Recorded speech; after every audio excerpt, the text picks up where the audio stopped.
Hello, work life warriors. I hope you're doing well. Today I'm doing June's poetry review. It's still coming out of this book, In Search of Color Everywhere, a collection of African American poetry. I am on page 189. This poem is by Bob Kaufman, and it's called Private Sadness.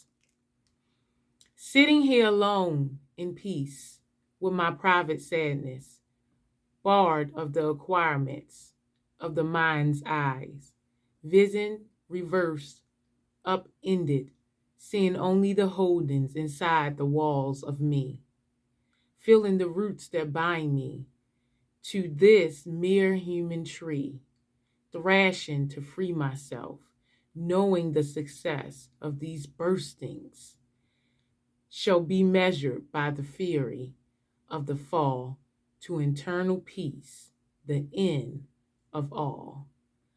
I love this poem. It was so beautifully said, because I kind of feel like I have a private sadness. Um, I am thoroughly enjoying my experience. I always have thoroughly enjoyed my experience here. And I tend to have a good time everywhere I go. I make every situation an opportunity to learn, play, and have fun. So I try to add value wherever I go. I try to be helpful. I try to impact the environment that I'm in. And in my everyday life, I'm just a happy, joyous person, even though, just like everybody else, I have good and bad days. But most of my days, I really have like childlike energy. And when I interact with people, I can feel that they're so sad. And it just makes me feel sad that, I have, apparently from a very young age, always been the type of person who, enjoyed the moment and made the best out of every moment. To see so many people suffering and not happy, it kind of makes me sad. It's like my private sadness, because I'm having such a great experience when I show up. I really immerse myself in the experience. I enjoy myself. And I never realized that so many people have a hard time doing that. And so, although I'm enjoying life, I take the good with the bad. I'm more faulty. I really do believe that all of it makes you who you are. It makes life worth living. The good and bad, you learn from it all. And so, I think it's so, interesting that, many people don't practice gratitude, and they are, not happy with their life, or even the good things. They can't acknowledge it. They can't see the good things. They're always complaining. They never really try to change anything or be the solution to the problem or be the change they want to see. They just like to complain about what they think it should be or what it's not.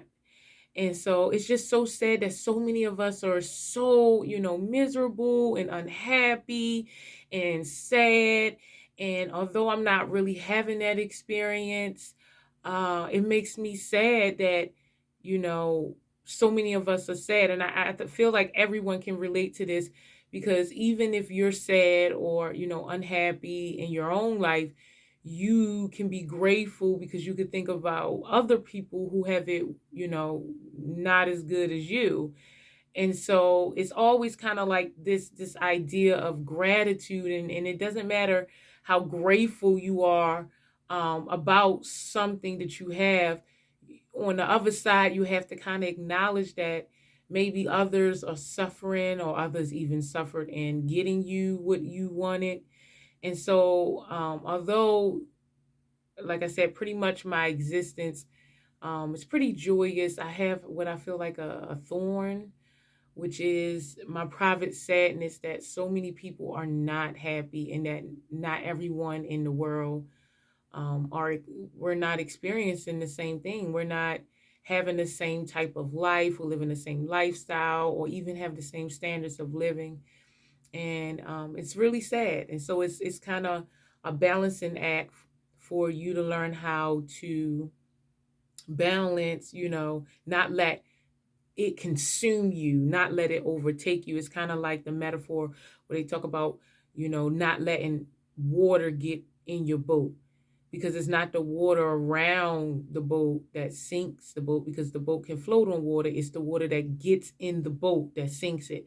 And so it's, you know, realizing that your boat is on water, and the water represents a lot of people who are, sad and unhappy and not really enjoying their experience, and recognizing, that a lot of what you have, especially like living in what they consider first world, living in those types of environment, how many people suffered, for you to be able to float, for your boat to be able to float. Just think about, chocolate, and who's picking the cocoa beans, and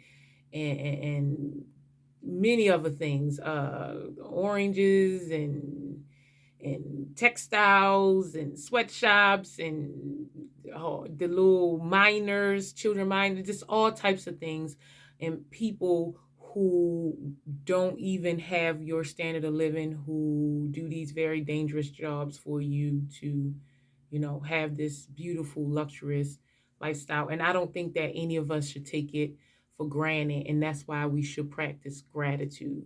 Gratitude is so helpful in, pushing the entitlement or the sadness or, the unhappiness away, because you woke up this morning and you have an opportunity, and there's so many beautiful things that happen to you in a day that people who are not in first world countries don't experience, and would love to experience. Your lifestyle is of their dreams. And so I absolutely understand that the only peace, that you can have in that, ultimately not feeling that that thorn of sadness, is just death, internal peace.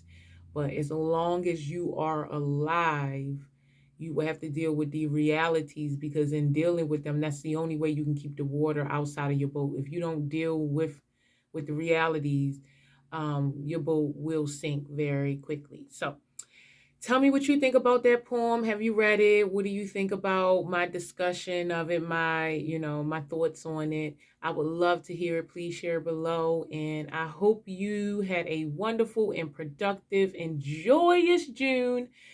And I will see you back at I guess on the next video or live today. Have a great day, work life warriors.